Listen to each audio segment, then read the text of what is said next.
小子！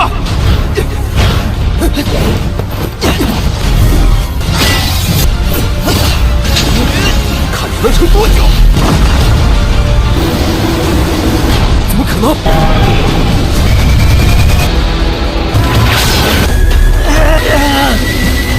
这便是与我圣光王朝做好的。充满你的体内，重组。Halo semuanya, selamat datang di dunia Donghua. Bagaimana kabar kalian semua? Semoga selalu sehat dan baik-baik saja.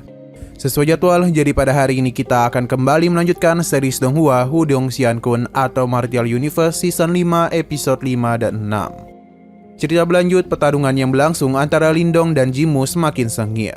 Kedua petarung ini saling beradu kekuatan, seolah-olah tidak ada yang ingin mundur. Meskipun baru saja melawan monster naga besar dan kelelahan, namun Lindong tetap bertekad untuk mengalahkan Jinmu yang merupakan musuh yang kuat. Jinmu dan angkuhnya berhasil mematahkan serangan Lindong yang kuat dan membuatnya terlempar mundur. Namun Lindong tak pernah menyerah begitu saja. Ia melanjutkan serangannya dengan mengerahkan kekuatan jiwa kera iblis raksasa, membuat monster kera besar itu muncul dan menyerang Jinmu dengan ganas. Tapi Jinmu dan kecepatan luar biasa berhasil menghindari serangan-serangan dari Lindong.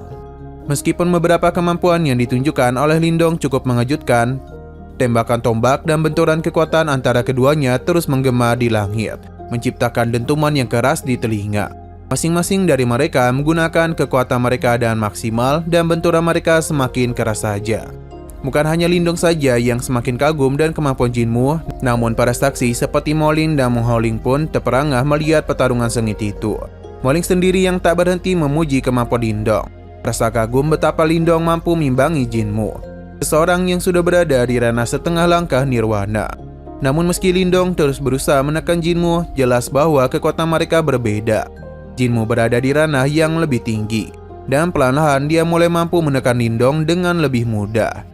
Keadaan menjadi semakin kritis ketika Jinmu menggunakan jurus andalannya, yakni tombak cahaya suci, yang mampu mengubah tombaknya menjadi sangat besar dan menghantam Lindong dengan dahsyat. 小子！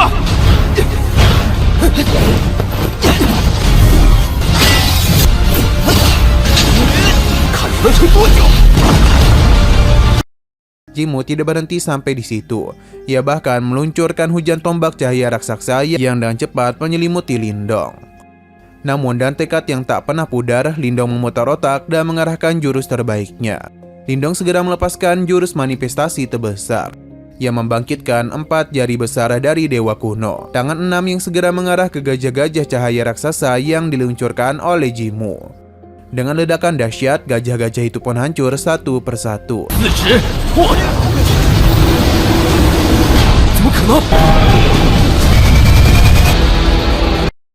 Setelah serangan dahsyat itu, Jinmu mulai menyadari bahwa Lindong bukanlah lawan yang mudah. Meski terluka dan kehabisan tenaga, Lindong masih mampu bangkit dan melawan. Tidak terima dan kekalahan yang semakin dekat, Jinmu segera meningkatkan serangan dengan lebih keras, bahkan memanggil formasi cahaya suci untuk menghukum Lindong. Segel-segel cahaya yang bersinar terang mulai mengurung Lindong dalam formasi besar yang kuat. Lindong berusaha keras untuk menembus formasi itu dengan tombaknya. Namun formasi itu sangat kuat dan tak bisa dihancurkan begitu saja.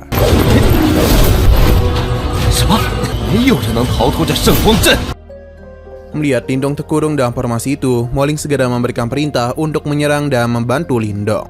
Namun sebelum mereka bisa bertindak, Jinmu segera memerintahkan beberapa anggotanya untuk menahan mereka.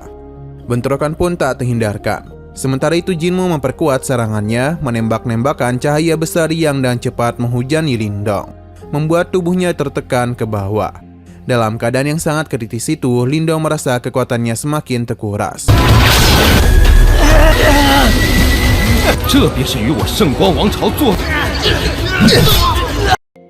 Namun tiba-tiba dari dalam tubuh Lindong muncullah sebuah pusaran cahaya. Cahaya itu berasal dari dalam perut Lindong dan dalam sekejap kekuatannya pun meledak. Matanya yang semula redup kini menyala terang, menunjukkan kebangkitan kekuatan yang luar biasa. Lindong memanfaatkan kesempatan ini untuk melepaskan diri dari formasi cahaya suci yang menahannya. Dengan kekuatan yang semakin meningkat, Lindong kembali bereaksi. Jurus manifestasi Lindong pun semakin kuat dan sosok dewa kuno tangan 6 pun muncul. Kali ini jauh lebih besar dan kuat. Lindong tidak membuang waktu dan dia langsung mengarahkan serangan itu ke langit, hingga tenggelam di pusaran awan gelap yang tergulung-gulung. Tidak berhenti di situ, Lindong meluncurkan jurus barunya, yakni 5 jari memindahkan dunia. 5 telapak tangan besar yang membara muncul dan menabrak perisai yang dibentuk oleh Jinmu dan para pengikutnya. Jinmu yang terkejut melihat perubahan besar pada Lindong segera menyatukan seluruh kekuatannya untuk menahan serangan tersebut. Namun Lindong terus-menerus meningkatkan tekanan dan dalam sekejap perisai besar itu pun hancur. Jinmu tidak bisa menahan lagi serangan Lindong dan akhirnya setelah perlawanan yang sengit, Lindong berhasil mengalahkan formasi cahaya suci yang sangat kuat itu.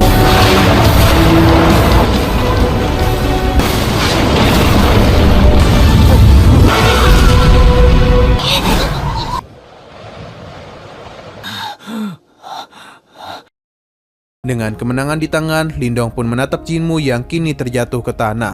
Kekalahannya semakin jelas. Para anggota Sekte Cahaya Suci yang tersisa pun kini panik dan ketakutan. Mereka segera pergi menyelamatkan diri. Semua orang termasuk Moling dan rekan-rekannya terperangah melihat kekuatan Lindong yang begitu mengagumkan. Para murid dinasti Dian yang menyaksikan pertarungan itu pun merasa bangga karena keberanian dan kekuatan Lindong yang luar biasa. 以我现在的修为，是什么？ Namun meskipun begitu, pertarungan belumlah berakhir. Di tengah kemenangan ini, tiba-tiba saja Lin Langtian, musuh lama Lindong muncul. Ia dengan cepat mendekati Lindong dan tanpa ampun mencoba menyerangnya. Xiaoyan yang melihat hal itu segera melangkah maju untuk melindungi Lindong. Namun Lin Langtian dan mudah menghempaskan Xiaoyan. Moling pun segera maju untuk membantu Lindong, tetapi Lin Langtian tidak memberikan ampunan. Ia mengarahkan kekuatannya untuk mengalahkan Moling dan melanjutkan serangannya kepada Lindong. Namun Lindong yang masih tersisa sedikit kekuatan akhirnya menggunakan kekuatan pelahapnya untuk menangkap tangan Lin Langtian. Lin Langtian panik tetapi ia segera memanggil kekuatan di dalam tubuhnya untuk melepaskan diri.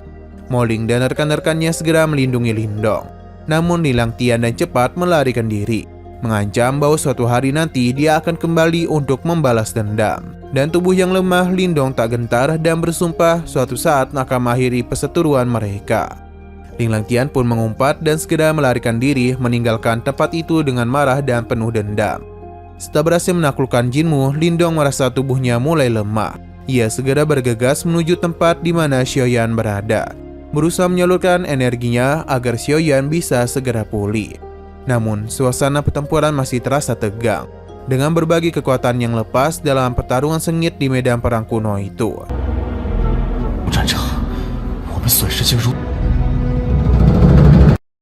Sementara perhatian balik kepada Ling Xingzu yang tengah berada di perbukitan medan kuno pada malam hari, di mana ia sedang mengamati mayat naga besar Yuan Nirwana yang baru saja dia kalahkan.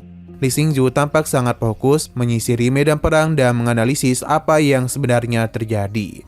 Tiba-tiba seorang pria muncul di sampingnya, menyapa Ling Xingzu. Pria itu adalah Raja Kecil Xiao Yuan, yang ternyata memiliki misi yang sama. Keduanya berasal dari sekte yang berbeda, tetapi mereka ditugaskan untuk menyelidiki kekacauan yang terjadi di medan perang kuno ini. Xiao Yuan mengaku bahwa dia telah menyelesaikan tugasnya, yang menurutnya disebabkan oleh kekacauan para monster. Namun Ling Xingzu dan kecerdikannya menganalisis bahwa lebih dari satu tempat telah dilanggar oleh monster Nirwana yang memiliki tanda segel iblis yang aneh. Hal itu menunjukkan bahwa ada kekuatan lain yang bekerja di balik semua ini. Dan skala kekacauan yang terjadi tidaklah kecil. Xiao Yuan terkejut dan tidak bisa membayangkan hal ini. Tetapi Ling Xingzu memutuskan untuk tetap melanjutkan penyelidikan tanpa ragu. Setelah selesai berbicara, Ling Xingzu pun pamit dan melanjutkan penyelidikannya. Sementara itu, Xiao Yuan tampaknya terkesan dan kepergian Ling Xingzu. Dalam hati dia berpikir bahwa Dewi yang dingin itu akan menjadi miliknya suatu saat nanti. Tidak lama setelah itu, beberapa mata-mata muncul dan membahas bagaimana sekte besar kini telah tergoda oleh umpan yang mereka sebarkan. Mereka berencana untuk melanjutkan misinya. Kembali kepada Lindong, ia kini telah selesai melakukan kultivasi dan berhasil menguasai jurus baru. Dan penuh percaya diri, Lindong mulai mencoba jurus barunya itu. Ia memanifestasikan jiwa gajah cahaya terang yang mirip dengan kemampuan Jinmu. Tanpa disangka, kekuatan dari jurus itu meledakkan tanah sekitarnya dengan dahsyat, membuat para monster yang ada di sekitarnya langsung melarikan diri. Lindong merasa puas dengan kemajuan yang telah dia capai, mengingat ia kini telah menguasai 2 jurus manifestasi, belantara besar dan cahaya suci. Namun Lindong masih merasa ada kekurangan dalam kemampuannya. Ia menyadari bahwa jurus belantara besar, khususnya yang mengandalkan 5 jari, masih terlalu lemah. Bahkan ketika menghadapi lawan dari ranah setengah langkah nirwana, hal itu membuatnya meragukan apakah ia bisa menang melawan musuh yang lebih kuat. Di saat yang sama, Martin muncul dan sebuah harta yang sangat berharga. Tubuh nirwana kecil, harta ini memiliki kekuatan untuk menguatkan tubuh seseorang agar dapat menahan kekuatan dari 5 jari belantara besar. Lindong terkejut dan tertarik untuk memilikinya. Namun Martin menjelaskan bahwa untuk melatih tubuh itu, seseorang harus memiliki pondasi tubuh yang sangat kuat terlebih dahulu. Proses ini dipercepat dengan bantuan pil nirwana. Tanpa ragu, Martin memberikan instruksi pada Lindong untuk mengeluarkan seluruh pil nirwananya. Lindong pun memulai proses ini dengan segera, menyerap tubuh nirwana kecil itu perlahan-lahan. Sementara itu Martin terus menambahkan pil nirwana ke dalam kekuatan pelahap Lindong, meningkatkan energi Lindong dengan cepat. Proses tersebut sangatlah menyakitkan, tetapi Lindong berusaha keras untuk menahannya.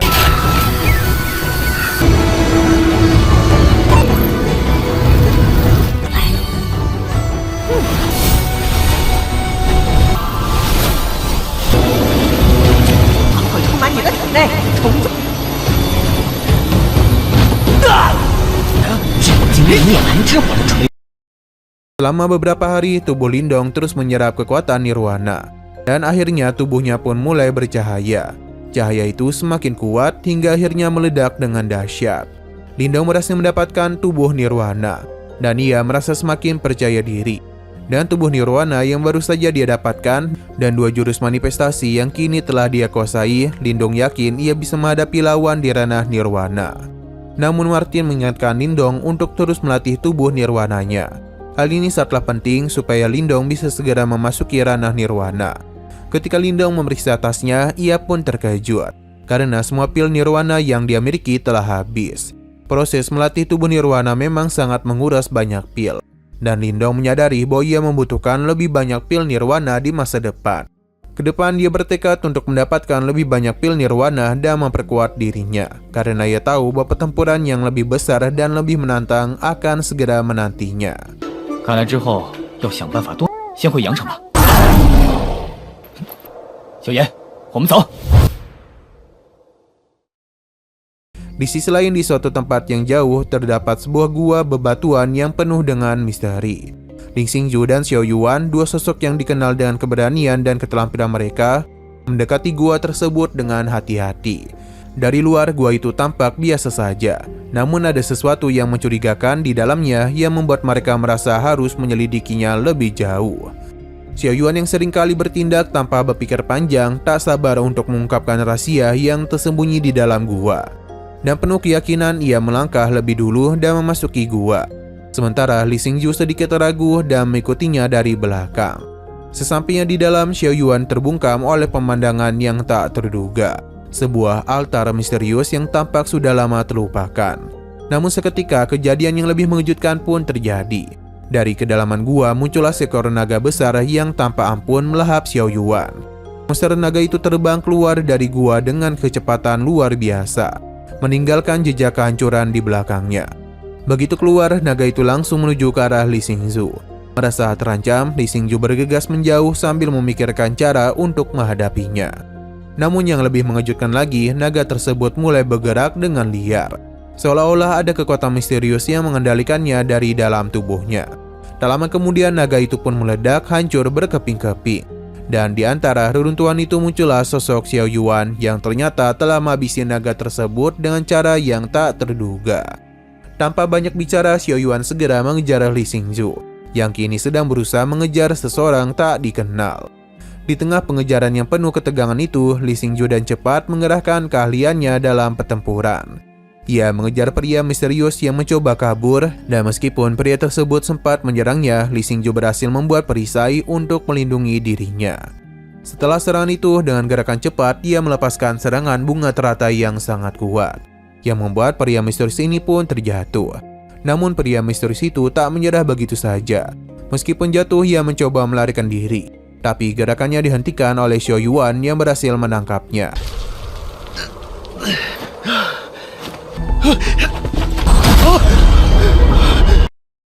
Li Xingju yang masih penasaran dan siapa sebenarnya pria itu menanyakan asal-usulnya.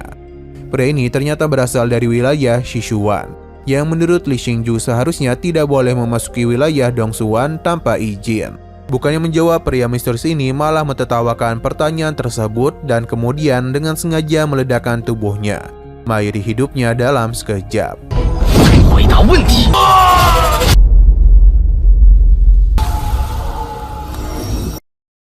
Peristiwa ini membuat Li Xingju semakin yakin bahwa ada sesuatu yang lebih besar sedang terjadi. Mungkin ada lebih banyak orang dari wilayah Sichuan yang diam-diam menyusup ke Dongsuan, bersembunyi dan merencanakan sesuatu yang lebih besar dengan rasa khawatir.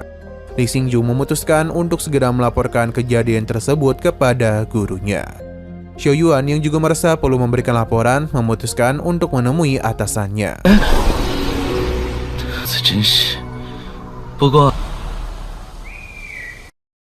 Pada sore harinya di kota reruntuhan, kedatangan Lindong mengejutkan banyak orang. Masyarakat yang tadi cemas kini merasa bahagia dan terharu dengan kedatangan pemuda itu.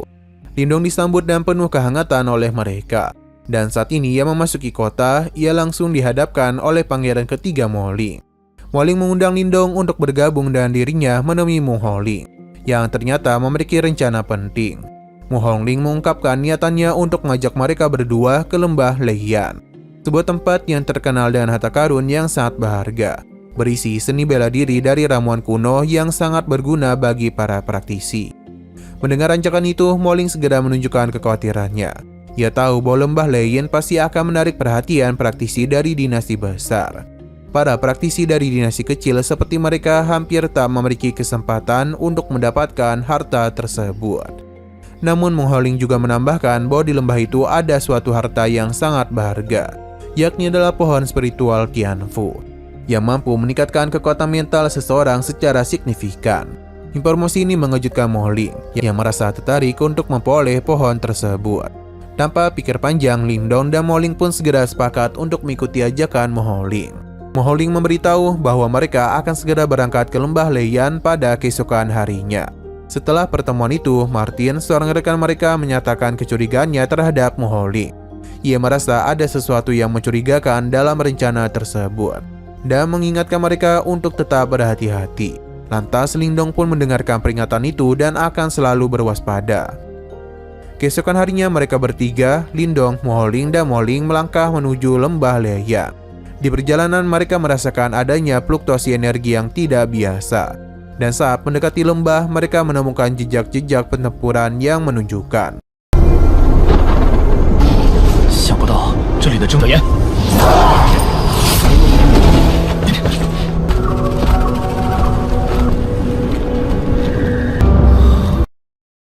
saat mereka tiba di lembah Leiyan, mereka menyaksikan pertempuran sengit di udara antara dua dinasti besar. Lindong, Mo Ling, dan Mu Hongling pun bersembunyi untuk menghindari bahaya. Mereka kemudian memutuskan untuk mengikuti pertempuran itu secara diam-diam, berharap dapat menemukan lokasi harta karun yang sedang dicari.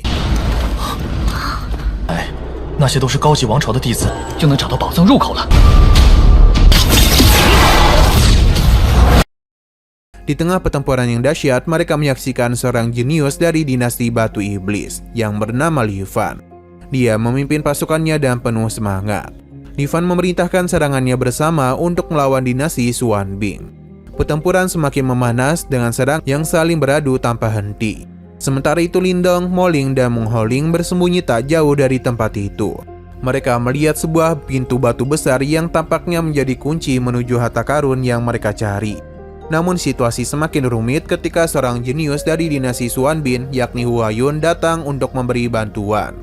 Ia melepaskan serangan hujan yang menghujani pasukan dinasti Batu Iblis. Meskipun pada serangan pertamanya Huayun berhasil menghabisi beberapa praktisi dari dinasti Batu Iblis, seorang jenius dari dinasti Batu Iblis, Chen Yi, mengancam Huayun untuk segera menarik diri jika dia tidak ingin dinasti Xuanbing akan merasakan kekuatan luar biasa dari dinasti Batu Iblis. 沉默。魔岩，趁我还有耐心，你 Hua Yun meskipun marah terpaksa menuruti perintah Jayin dan menarik pasukannya.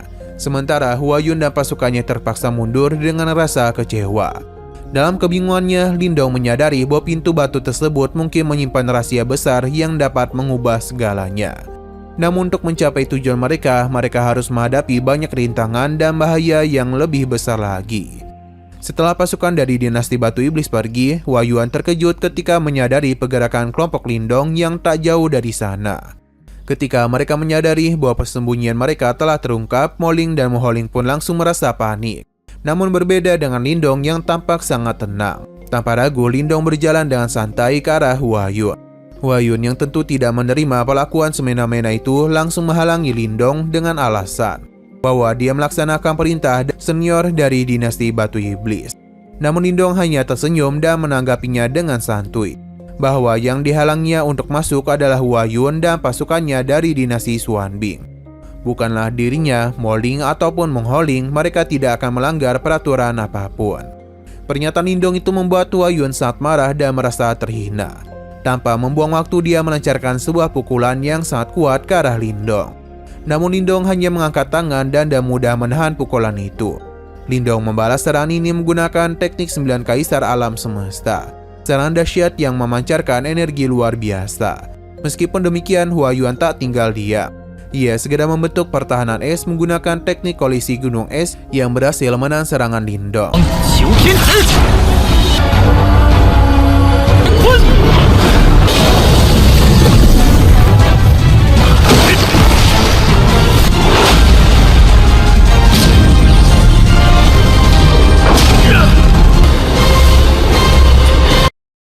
Pertempuran itu pun berhenti seketika karena Hua Yuan memutuskan untuk mengakhiri konflik tersebut. Dia mengakui kekuatan Lindong yang luar biasa dan dengan sikap mengejutkan, dia pun memberikan izin untuk masuk ke dalam pintu batu. Lindong yang tidak mengharapkan apapun selain jalan bebas menuju harta, berterima kasih atas izin yang diberikannya.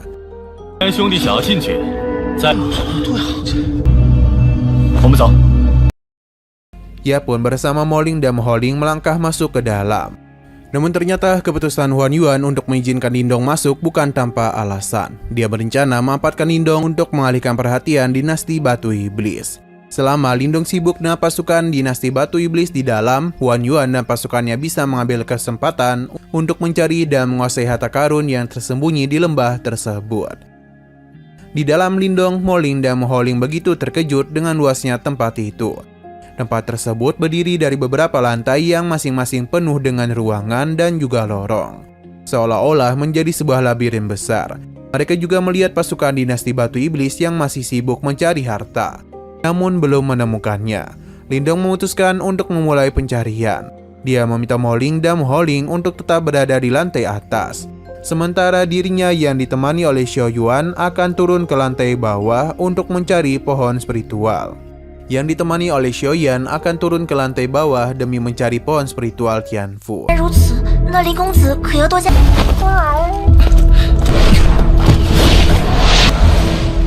姑娘，不必担心林动。好。 Sesampai di lantai bawah, Lindong merasa kesulitan. Lorong-lorong panjang dan banyak ruangan seperti labirin membuat pencariannya semakin sulit. Beruntung Martin, entitas misterius yang selalu memberikan petunjuk kepada Lindong, muncul dan menyarankan untuk mencari sebuah ruangan yang dipenuhi oleh energi spiritual dan kekuatan mental yang sangat kuat. Mengikuti petunjuk Martin, Lindong akhirnya menemukan ruangan yang dia maksud. Begitu memasuki ruangan tersebut, dia langsung terpesona oleh pemandangan akar-akar tumbuhan yang begitu lebat. 你确定是这里吗？ 应该就是。 Namun tak disangka akar-akarnya tiba-tiba bergerak menyerang Lindong dengan cepat. Lindong yang tak gentar langsung menggunakan tombak buaya ilahi kuno miliknya, menangkis serangan akar-akar dengan keterampilan luar biasa. Gerakan Lindong begitu cepat dan kuat hingga getaran hebat mengguncang seluruh ruangan, membuat sekelilingnya runtuh. Di luar ruangan, Ciyi memimpin pasukan dinasti Batu Iblis. Merasakan getaran itu, penasaran dengan apa yang terjadi. Dia pun memutuskan untuk menyelidikinya sendirian, meninggalkan pasukannya di tempat lain. Sementara itu Lindong berhasil bertahan dari serangan akar-akar dan berhasil tiba di pusat ruangan, di mana pohon spiritual Tianfu yang dia cari berada. Pohon spiritual Tianfu ini memancarkan aura kekuatan mental yang sangat kuat. Dan Lindong tahu bahwa ini adalah kesempatan langka untuk mendapatkan sumber daya yang sangat berharga. Nah, sayang sekali lagi seru-serunya episodenya pun harus bersambung dulu. Oke, sekian dulu pada video kali ini. Untuk video selanjutnya akan segera hadir. Jadi bagi kalian yang ingin mengikuti series ini, langsung saja klik subscribe dan aktifkan loncengnya. Terima kasih yang sudah menonton video sampai habis. Jika kalian suka pada video ini, klik like dan share ke teman-teman kalian tentang channel ini. Dan ditunggu aja kelanjutannya. Oke, sampai jumpa di video selanjutnya.